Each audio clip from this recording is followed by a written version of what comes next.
इस मात्रा में रिकमेंड किया गया है, उस रिकमेंडेड मात्रा में ना प्रयोग करने से भी कुछ समस्याएं आ रही है।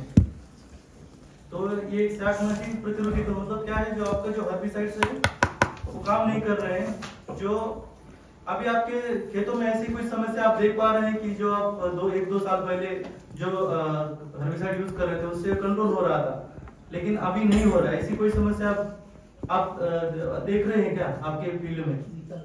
अगर वो जो दवा पहले हम दे रहे थे वो काम ही नहीं कर रही खरपतवार में। और तो है ना, आप मेरा नंबर ले लीजिएगा, है ना, और आपको अभी जैसे ही कोई ऐसा कोई पता चलता है ना, आप ये हर्बिसाइड पहले तो काम करता था, कोई भी आपका इसको कंट्रोल करना क्यों जरूरी है मैं बताऊंगा इसमें, लेकिन अगर क्यों हो रहा है उसका स्टडी हम यहाँ करेंगे, तो उसको रिपोर्ट जरूर करिए आप। ठीक है, तो शाकनाशी प्रतिरोध होता क्या है, ये क्या है, आपके देखिए पूरे जो आपके खेत में जो खरपतवार है वो पूरे के पूरे एक ही साथ में रेजिस्टेंट या फिर शाकनाशी प्रतिरोधी नहीं बनेंगे। उसमें से देखिए, जैसे यहाँ पे देखिए ये लाल वाला है, ये एक पौधा क्या हुआ, आपने हर्बिसाइड स्प्रे किया, लेकिन ये पौधा हर्बिसाइड रेजिस्टेंट है, स्प्रे करने के बाद भी वो जिंदा रहा, तो आने वाले और सेम हर्बिसाइड अपने सालों भर साल एक ही हर्बिसाइड यूज करते जाएंगे। तो देखिए लाल वाला जो खरपतवार है जो कि इस पर्टिकुलर हर्बिसाइड से मर नहीं रहा था, तो उसकी पॉपुलेशन बढ़ती जाएगी धीरे धीरे। वेरिएंट आ गया, ये वेरिएंट आ गया, वो वेरिएंट है, क्योंकि ये भी एक जिंदा चीज है, वो भी खुद को जिंदा रखना चाहती है। तो हर एक चीज में क्या होता है, म्यूटेशंस होते रहते हैं, तो कुछ ऐसा ही उसमें म्यूटेशन बन रहा है जिसकी वजह से वो मर नहीं पा रहा है। तो इसके लिए क्या है, तो ये मुख्यतः क्यों उपस्थित होती है, प्राकृतिक चयन और निरंतर एक ही शाकनाशियों का आप प्रयोग उस फील्ड में निरंतर साल दर साल करते जा रहे तब। तो एक ही शाकनाशी का उपयोग आप बार बार कर रहे हैं तो उन खरपतवारों के जीवित रहने की संभावना बढ़ जाती है। रीजन मैंने बताया, क्योंकि उसमें कुछ म्यूटेशंस हो रहे हैं, और ये परिवर्तन जो हो रहे हैं म्यूटेशन, उसकी वजह से जो शाकनाशियों का जो प्रभाव है वो कम होता जाता है। हम कुछ आपको एग्जांपल बताएंगे आपको वो क्या क्या म्यूटेशंस हुए, कैसे हुए हैं। ठीक है, तो ये आप तो समझ में आया ये समस्या क्या है। समस्या क्या है तब आप उसके बारे में उसकी गंभीरता को जान पाएंगे। समस्या क्या है, आप जो हर्बिसाइड यूज कर रहे हैं उसकी वजह से जो खरपतवार पहले मर रहे थे वो मर नहीं रहे हैं। ठीक है, तो उसके लिए प्रतिरोध के प्रकार दो प्रकार के होते हैं, या तो target site resistance. For example हम एग्जांपल यहाँ पे बताएंगे हम, ये मजादार है, वो क्या करता है, एक उसमें एक एंजाइम होता है एसिटोलैक्टेट सिंथेज, तो उसमें जाके वो बाइंड करता है। वो बाइंड होने से क्या होता है, वो उसका जो क्या है, जो उसके लिए जीवित रहने के लिए अमीनो एसिड चाहिए वो नहीं बना पाता है, उसकी वजह से वो खरपतवार मर जाता है। लेकिन क्या हो रहा है, कुछ म्यूटेशन हो रहा है, एक सिंगल न्यूक्लियोटाइड म्यूटेशन हो रहा है, उसकी वजह से क्या है, वो हमारा जो ये है हर्बिसाइड वो एंजाइम से बाइंड नहीं हो रहा है, हो नहीं पा रहा, जिसकी वजह से क्या है, वो अपना बना रहा है अमीनो एसिड और जिंदा रह रहा है। और दूसरा होता है नॉन टारगेट साइट रेजिस्टेंस। उसमें क्या होता है, सपोज उसमें क्या है, उसकी जो पत्ती है, पत्ती में क्या है, उसके अभी जो अवशोषित हो रहा है, आपने देखा होगा केमिस्ट्री की मैडम में, फसलों वो जो खरपतवार है उसका अवशोषण, मतलब उसके जो लीफ है उसके अंदर जाना जरूरी है। अगर उसके ऊपर पत्ते के ऊपर कुछ वैक्स टाइप कोटिंग आ गई तो वो अंदर जा नहीं पाएगा, तो वो काम नहीं कर पाएगा। तो ये जो है टारगेट साइट रेजिस्टेंस, आप उसको तो कभी कवर कर, मतलब वो आ गया तो दूसरे हर्बिसाइड से आप कंट्रोल कर पाएंगे, लेकिन ये नॉन टारगेट जो साइट रेजिस्टेंस है वो ज्यादा खतरनाक है, क्योंकि आपने उसमें अगर कुछ वैक्स कोटिंग आ गई तो आप कोई भी खरपतवार नाशक डालो तो मरेगा ही। तो ये हो गए मॉलिक्यूलर मैकेनिज्म होते हैं, ये दो आणविक तंत्र, ये दो होते हैं जिसकी वजह से शाकनाशी में प्रतिरोध, अपना खरपतवार में प्रतिरोध आता है शाकनाशियों के प्रति। तो देखिए दुनिया भर में ये देखिए हमारा ही जितना लाल होता जा रहा है ना, उतनी गंभीर समस्या है, ये एक वैश्विक समस्या है। तो ये देखिए जितना आप अमेरिका देखिए, नॉर्थ अमेरिका, साउथ अमेरिका के कुछ ब्राजील जैसे कंट्रीज, कितना ज्यादा हर्बिसाइड, लगभग 130 खरपतवारों में अलग अलग खरपतवार नाशियों के प्रति उसमें रेजिस्टेंट आ चुका है। अभी भारत में देखिए तो कम 5 वीड है, जितना कलर गहरा है उतनी गंभीर समस्या है। और ये समस्या देखिए यहाँ पर अफ्रीका कंटिनेंट में थोड़ा सा कम है, क्योंकि उतना भी यूज नहीं हो रहा है और उतना वहां पे रिसर्च भी नहीं हो रहा है। और देखिए ये जो है हम साल दर साल देखते जाए तो 1960 से 1950 से लगभग हम हर्बिसाइड्स का यूज करते जा रहे हैं। तो तभी से अब तक लगभग 550 जो अलग खरपतवार है उन्होंने अलग अलग उसमें अलग अलग खरपतवार हर्बिसाइड शाकनाशियों के प्रति रेजिस्टेंस आ चुका है, मतलब वो रिपोर्टेड केसेस है ये। और ये यही है, ये साल 1955 से लेके ये तो बस ये कालानुक्रमित जो होता रहा है, अलग अलग जो हर्बिसाइड रेजिस्टेंस के जो हर्बिसाइड मॉलिक्यूल्स है जो ग्रुप के कैटेगरी के, तो हर एक कैटेगरी के जो खरपतवारनाशी है सबके प्रति रेजिस्टेंस आ चुका है खरपतवारों में।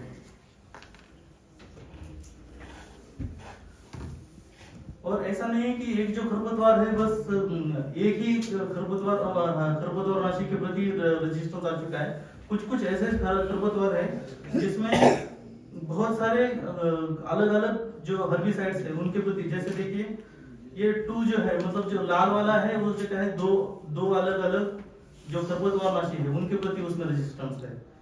जो ये ब्लैक वाला है उसमें 3 खरपतवारनाशियों के प्रति, मतलब ऐसा नहीं कि एक खरपतवारनाशी काम करेगा कर नहीं रहा है तो दूसरा भी नहीं करेगा, दूसरा तो करेगा, ऐसा नहीं है। दूसरा भी काम नहीं करने के चांसेस है, अगर वो म्यूटेशन उसमें बाइंड नहीं हो पा रहा है उसकी वजह से तो वो भी नहीं काम करेगा। तो वही है, ये भी मल्टीपल मोड्स ऑफ एक्शन के लिए रेजिस्टेंट केसेस रिपोर्टेड हैं। तो 110 से ज्यादा हर्बिसाइड ऐसे खरपतवार है जिनमें more than 1 mode of action को रेजिस्टेंस दिखा चुके हैं। अगर फसलवार हम देखा जाए तो कौन सी फसल में सबसे ज्यादा खरपतवार रेजिस्टेंस दिखा रहे हैं वो है गेहूं में लगभग 80 जो अलग अलग खरपतवार है उसमें रेजिस्टेंस आ चुका है, रिपोर्टेड है। उसके बाद है मक्के में लगभग 66 है, चावल में, धान में 57, ऐसा देखा जाए मतलब हर एक क्रॉप में रेजिस्टेंस आ रहे हैं। तो ये एक ग्लाइफोसेट जो आप नीरा 71 यूज करते हैं उसमें देखिए उसमें तो सारी चीजों को मार देता है वो, तो है ना, उसके प्रति भी रेजिस्टेंस बहुत सारे वीड में आ चुका है। लगभग 2025 तो लगभग 66 अलग अलग खरपतवार हैं ग्लाइफोसेट के प्रति रेजिस्टेंस हो चुके हैं। नीरा 71 काम ही नहीं करता, वो आप कितना भी उसकी मात्रा बढ़ाओ कुछ भी करो वो बाइंड ही नहीं कर रहा है, उसका जो एंजाइम होता है EPS तो उससे काम ही नहीं कर रहा है। अगर शीर्ष 15 क्रिया स्तर के अनुसार हम देखें कौन से खरपतवार है तो सबसे ज्यादा जो ये है लोलियम जो है उसमें लगभग 12 अलग अलग मोड्स ऑफ एक्शन के प्रति रेजिस्टेंस आ चुका है। सिमिलर है ये पोवा अनुआ। और अगर इसमें भी देखिए ये सवा जानते हैं आप, इकानोक्लोआ जो धान में आता है उसमें भी लगभग 9 अलग अलग खरपतवार जो है मोड्स ऑफ एक्शन है उसके प्रति रेजिस्टेंस आ चुका है। और अगर हम मतलब खरपतवार नाशी के टाइप से देखा जाए, एट्रेजिन जो कि मेज में यूज होता है मक्के में, ग्लाइफोसेट, तो सबसे ज्यादा देखिए एट्रेजिन को लगभग 66 जो अलग अलग खरपतवार है वो रेजिस्टेंट दिखा चुके हैं, मतलब उसमें रेजिस्टेंट आ चुका है ऑलरेडी।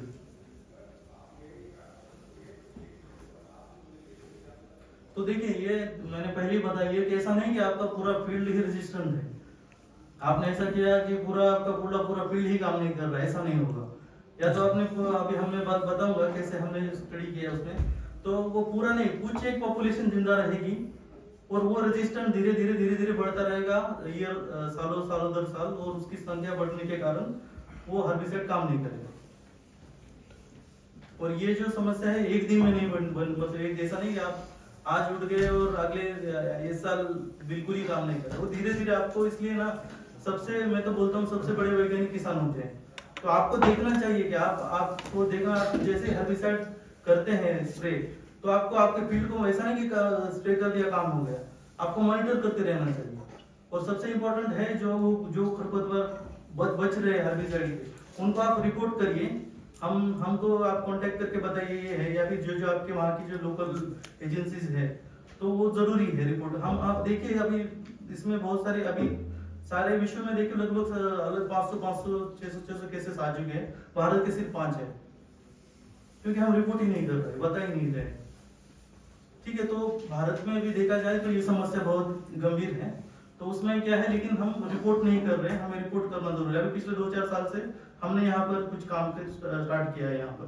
तो ये आपने गेहूं में देखा होगा, ये फैलेरिस माइनर आता है, तो ये भी मेट्रिब्यूजिन जो है, ये आइसोप्रोट्यूरॉन उसके प्रति है, और दूसरा बथुआ है। तो ये अभी रिपोर्टेड केसेस है इंडिया में। ये गुल्ली डंडा बोलते हैं आप इसको, फैलेरिस माइनर, गेहूं का मामा, गेहूं जो बोलते हैं। इसमें भी देखिए लगभग अलग अलग 6 जो अलग अलग हर्बिसाइड्स है उसके प्रति उसमें रजिस्ट्रेशन आ चुके हैं। मतलब इंडिया में रिपोर्टेड है, केसेस कम है, लेकिन स्टिल हमारे इंडिया में भी केसेस आ रहे हैं। उसमें देखिए डिक्लोफॉप मिथाइल 1994 में, फिनोसोप्रॉप प्रोफाइल, फिनोसोप्रॉप इथिल 2002 में, क्लोडिनोफॉप, सल्फोसल्फ्यूरॉन, फिनोक्साडेन, मेसोसल्फ्यूरॉन प्लस आइडोसल्फ्यूरॉन, ये भी काम नहीं कर रहे हैं इसमें। तो ऐसे ये रिपोर्टेड केसेस हैं, ऐसे बहुत सारे केसेस हो गए अनरिपोर्टेड है।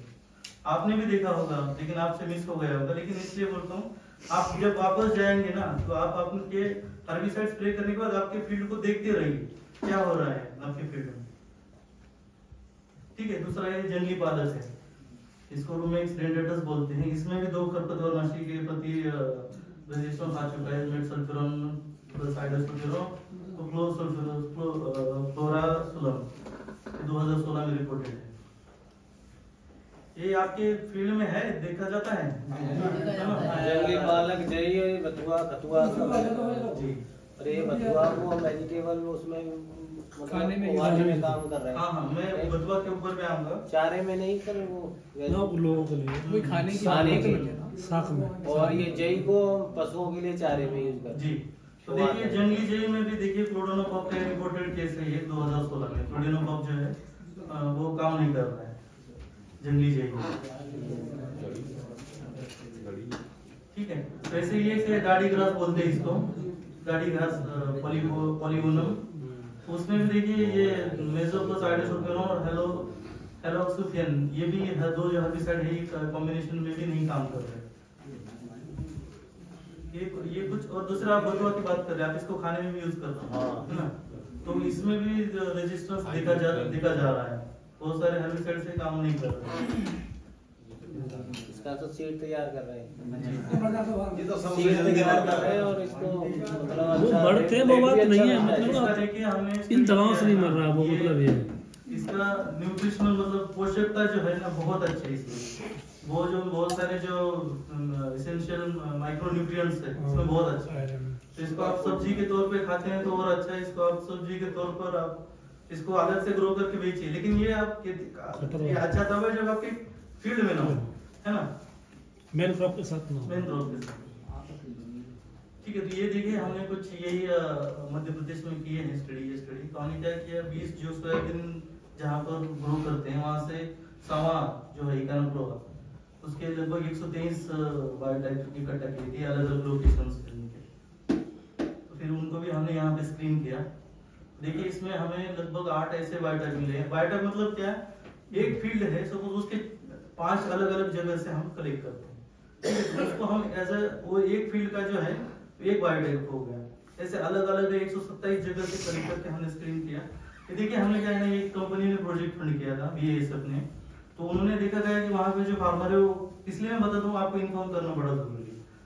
तो आपको उन्होंने बताया कि फार्मर्स ने वहां के किसानों ने बताया कि हर्बिसाइड आपका काम ही नहीं कर रहा है, तो उन्होंने एक प्रोजेक्ट दिया था, हमें कांटेक्ट किया, वैसे ऐसा करिए एक डिस्ट्रिक्ट में जाकर आप कलेक्शन करके देख लीजिए एक्चुअली उसमें रेजिस्टेंट आ रहा है क्या। तो उसमें देखिए हमने इमेजाता बायो जो है आप यूज करते हैं परसूट, है ना, तो ये सोयाबीन और धान दोनों यूज होता है। तो उसमें देखिए लगभग 7 ऐसे 8 बायोटॉप मिले थे हमें, जिसकी वजह से जिसमें क्या है रेजिस्टेंस आ चुका है। देखिए ये नहीं, ऐसा नहीं कि हमने उसका ये कंट्रोल है, मतलब उसमें कुछ स्प्रे नहीं किया है। ये 1x डोज है, ये 2x डोज 4x, और हमने 8x डोज तक यूज चेक किया है, तो तब भी वो मर नहीं रहा है। ठीक है, ये ससेप्टिबल है, मर रहा है, लेकिन जो रेजिस्टेंट है वो मरता ही नहीं। आप उसका डोज भी बढ़ाओ, कितना ही बढ़ाओ, आप बोलोगे 3 टाइम बढ़ाता हूँ, 4 टाइम, 8 टाइम भी बढ़ाओगे आप तो भी नहीं मरेगा, क्योंकि उसमें क्या है मॉलिक्यूलर लेवल पे होता है, वो एंजाइम को बाइंड ही नहीं करेगा, वो काम ही नहीं करेगा। तो हमने वो फिर देखने की कोशिश की क्यों हो रहा है, तो हमने क्या है एंजाइम जो होता है वो एंजाइम भी देख लिया, तो एंजाइम भी उस दोनों में जो ससेप्टिबल है रेजिस्टेंट है दोनों में एक तरीके से बन रहा था। फिर क्या है उसका हमने डीएनए निकालकर वो जीन देखा हमने एएलएस, तो क्या है उसमें हमें एक म्यूटेशन मिल गया, एक ही म्यूटेशन हो रहा है देखिए उसके प्रोटीन में, एक 122 उसकी पोजीशन जो होती है वहां पे एक म्यूटेशन हुआ है वैलिन टू एलिन, तो उसकी वजह से वो रेजिस्टेंट बन गया। ठीक है, तो दूसरा और एक बायोटाइप हमने स्टडी किया, उसमें भी 2 म्यूटेशन थे 122 और 165 पोजीशन पर सावा में। सेम स्टडी हमने क्या है कनकौवा, क्या है कॉमेलिना बोलते हैं हम उसको, कनकौवा, ये जो वीड है आता है ना आपके फील्ड में, कनकौवा, कंचारा बोलते हैं ना, तो उसमें भी हाँ, तो वो वहाँ के फार्मर वही बता रहे थे कि वो 13 जिलों के लगभग ये जो है हमने जो है इंदौर के आसपास जो एरिया है उधर का है ये सारा। तो इंदौर में क्या है हर्बिसाइड का बहुत मिलता है लोगों को, तो लोग अप्लाई भी करते हैं, उसकी वजह से रेजिस्टेंस का प्रॉब्लम वहाँ पे देखा गया है ना। और जो फैलरिस का मैं बोल रहा था वो प्रॉब्लम मेजर है हमारे पंजाब हरियाणा। ठीक है, तो इसमें भी हमने क्या है लगभग 87 बायोटाइप कलेक्ट किए थे और उसको स्क्रीन किया, तो उसमें भी देखिए हमने लगभग ये तो 4x का दिखा रहा है, लेकिन 8x तक हमने डोज बढ़ाया उसका, लेकिन फिर भी क्या है वो हर उससे मरता ही नहीं है परसूट से। तो उसमें भी हमने सेम एंजाइमेटिक स्टडीज और उसका डीएनए निकालकर वो उसका क्या है एक ट्रांसक्रिप्टोमिक अप्रोच होता है उससे किया, तो उसमें देखा कि कौन से जीन अलग अलग कैटेगरी के बढ़ रहे कम हो रहे, उसका वो सारा देखा किस कैटेगरी के जीन है वो, कौन से क्या फंक्शन होता है उनका, ये डिटेल में नहीं जाऊंगा मैं। तो उसमें भी हमने क्या है उसमें भी देखिए एक उसमें भी जो है कनकौवा में उसमें भी एक सिंगल अमीनो एसिड हो रहा है म्यूटेशन। ठीक है, आप तो देखिए ये मतलब आपने देखा होगा कोरोना के टाइम पे डेली बोलते ये स्ट्रेन आ गया वो नया स्ट्रेन आ गया, कुछ नहीं एक सिंगल म्यूटेशन हो गया, उसकी वजह से उसका क्या है जो पहले 4 लोगों को मारता था या फिर मारता नहीं था वो उसकी वजह से मार रहा है, तो उसका वायरुलेंस बढ़ गया। तो सेम वैसे ही हो रहा है यहाँ पे, क्या हो रहा है एक म्यूटेशन आ गया है उसकी वजह से उसको हर्बिसाइड को बाइंड ही नहीं कर रहा। म्यूटेशन जैसे डॉक्टर साहब बोल रहे हैं ना, तो बस एक चीज सिंपल बता रहा हूँ, जैसे ताला और चाबी होता है, ठीक है, तो एक ताला के लिए एक स्पेसिफिक चाबी होती है, ठीक है, तो वैसे ही प्लांट में होता है कि एक ताला, मान लीजिए प्लांट के अंदर एक ताला है, जब मैं दवा डालती है तो वो दवा ऐसे चाबी काम करता है तो प्लांट वो मरता है, ठीक है। अब वो म्यूटेशन हो गया, मतलब कि वो जो ताला था ना वो चेंज हो गया, तो वो चाबी काम नहीं कर रही है, तो सिंपल आप ये समझिए म्यूटेशन का मतलब वो हुआ, ठीक है। तो देखिए अभी ताला ही चेंज हुआ तो आपको चाबी भी बदलनी पड़ी, लेकिन चाबी बनाना कितना मुश्किल है वो हम आगे देखेंगे। चाबी मतलब इस केस में होगा शाकनाशी, मतलब हर्बिसाइड बनाना कितना मुश्किल है और कितना टाइम और कितना पैसा लगता है वो भी थोड़ा सा दिखाऊंगा मैं। तो उसकी वजह से क्या है इसमें भी देखिए एक ही म्यूटेशन होता है बस, और दूसरा तो उसकी वजह से क्या है उसका बस थोड़ा सा प्रोटीन स्ट्रक्चर चेंज होगा। ये ताला चाबी की जो बात कर रहे हैं सब, ये देखिए सपोज यहाँ पर वो हर्बिसाइड जाके बाइंड हो रहा है रेजिस्टेंट, लेकिन एक म्यूटेशन की वजह से थोड़ा सा चेंज हुआ, यहाँ पर एक्टिव साइट चेंज हो गई जो एलोस्टेरिक साइट बोलते हैं, तो उसमें क्या है उसमें बाइंड ही नहीं हो रहा है आपका जो हर्बिसाइड है। आप कितना फिर आप डोज बढ़ाइए कुछ भी करिए, ताला ही चेंज हो गया तो चाबी कैसे लगी, तो सेम वैसे इस केस में हो रहा है। तो ये उसे ही कॉम्युनिना के 2 स्पीसीज होते हैं अलग अलग, एक होता है बेंगालेंसिस कम्युनिस, तो उसमें अलग कम्युनिस स्पीसीज में है, उसमें भी हमने देखा तो उसमें 4 अलग अलग उत्परिवर्तन हुए हैं डीएनए में। ठीक है, तो उसकी वजह से भी क्या हो रहा है वो एक्टिव साइट का स्ट्रक्चर चेंज हो रहा है और वो बाइंड नहीं हो पा रहा है। तो देखिए मैं बताया कि ताला बनाना कितना मुश्किल है, देखिए ये लगभग एक एक्टिव इंग्रेडिएंट बनाने के लिए कितनी लागत लगती है, मतलब कितना 1995 से 2019 तक का डेटा है। ठीक है, तो लगभग देखिए 300 मिलियन डॉलर, मतलब लगभग $30 बिलियन एक हर्बिसाइड बनाने के लिए लग रहा है, इतनी लागत है। क्योंकि ये सब मतलब रिसर्च केमिस्ट्री से लेकर उसकी बायोलॉजी देखनी है, उसकी टॉक्सिकोलॉजी देखनी है, मतलब हमें देखना है कि वो ठीक है हर्बिसाइड है, उसकी बहुत सारी स्टडीज होती है। आप जो ये कर रहे हैं वो दूसरे किसी वनस्पति को नुकसान नहीं करना चाहिए। 10 साल की स्टडी होती है तभी रिलीज होता है। इतना सारा मतलब सारी उसको सेफ्टी स्टैंडर्ड सारे एस्पेक्ट से स्टडी होगी तभी उसको रिलीज किया जा सकता है। तो ये सारी स्टडीज में लेके उसके रिसर्च केमिस्ट्री से लेके उसके रजिस्ट्रेशन तक लगभग $30 बिलियन लगते हैं एक हर्बिसाइड के। ठीक है, इतना पैसा क्या है गवर्नमेंट के पास नहीं है, प्राइवेट कंपनीज के पास ही है इतना पैसा। तो वही अभी मॉलिक्यूल्स बना रहे हैं सारे रिसर्च जो है। तो आप सोचते होंगे आपने इतने बड़े संस्था में आए लेकिन आपने हर्बिसाइड क्यों नहीं बनाया, तो उसका आंसर ये है इतना पैसा गवर्नमेंट नहीं दे सकता है हमें।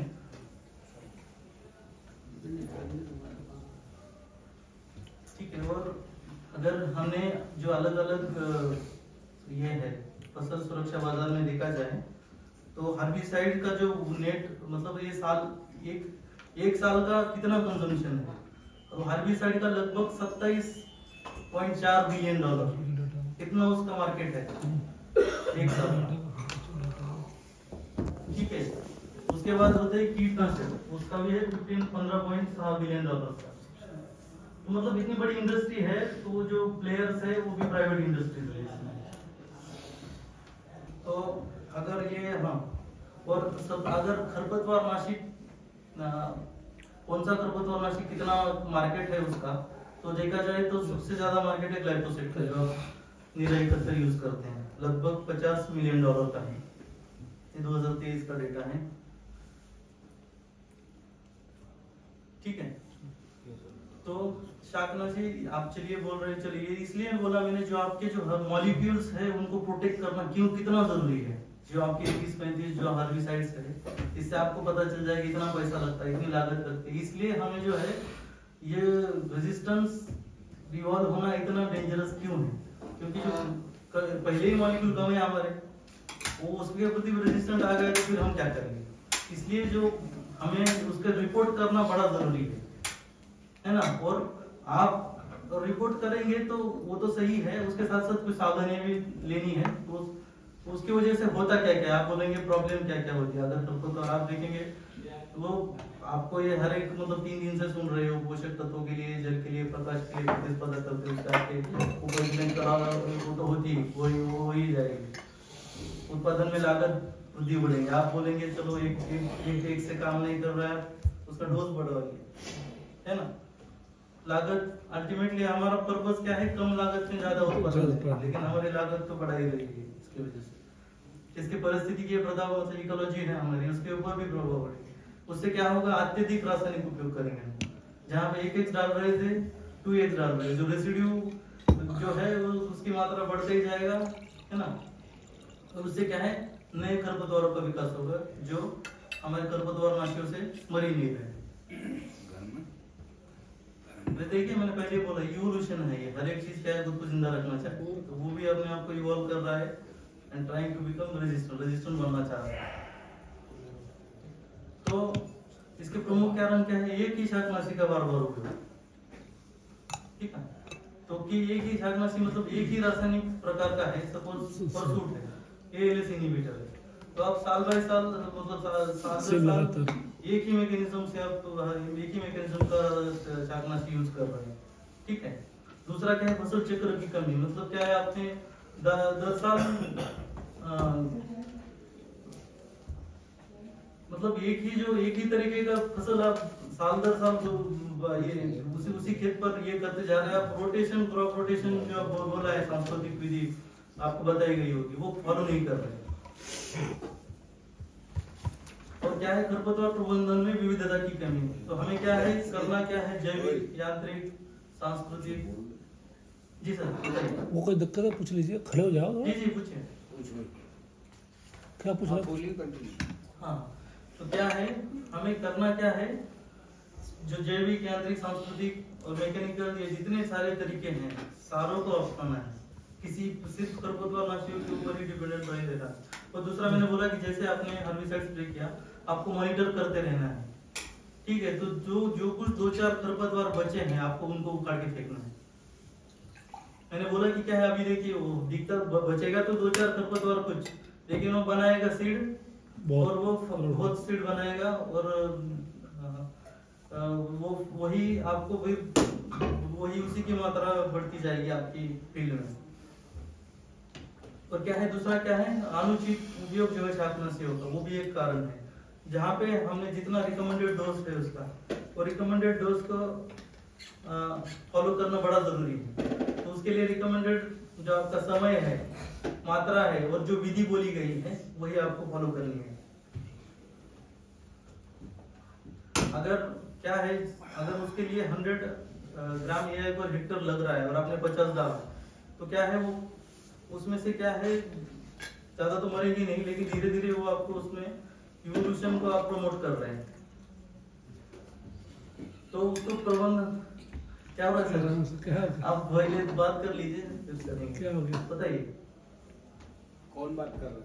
नहीं आप हम तो डिस्टर्ब मत करिए। नहीं आप रजन में खड़ जाता तो बात नहीं, क्या आपको कुछ दिक्कत है तो बताओ। क्या इशू हुआ, क्या है? कुछ नहीं हुआ सर, ऐसा है ये पानी कर रहे हैं, मैं पानी कर रहा हूँ। 2-3 गिलास लगातार देखिए तो ये हो सकता है कि ये थोड़ा सा देखिए टाइट साइंस आपको नहीं समझ में आ रहा, लेकिन